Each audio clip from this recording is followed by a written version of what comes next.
একবার এখানে আসলেন কেয়ার ওয়ার্কার ভিসা নিয়ে। কিছুদিন করার পর তিনি নিজেই অনুভব করতে থাকলেন যে তিনি আসলে এই কাজটা করতে পারছেন না। মানসিকভাবে তিনি এই কাজটা করার জন্য প্রস্তুত না। সেক্ষেত্রে কি ভিসা নিয়ে এসে অন্য ভিসাতে কনভার্ট করার কোনো সুযোগ আছে? বাস্তবতাটা হচ্ছে যে ইমিগ্রেশন আইনে উনাদেরকে অন্য কোনো জবে যাওয়ার জন্য কোনো বাধা নেই।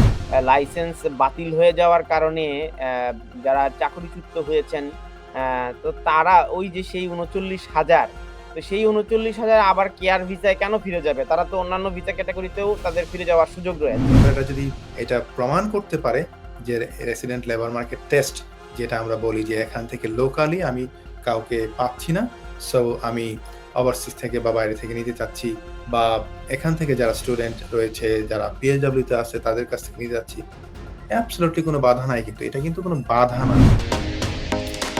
Stonebridge Legal Solutions Limited, your trusted immigration partner.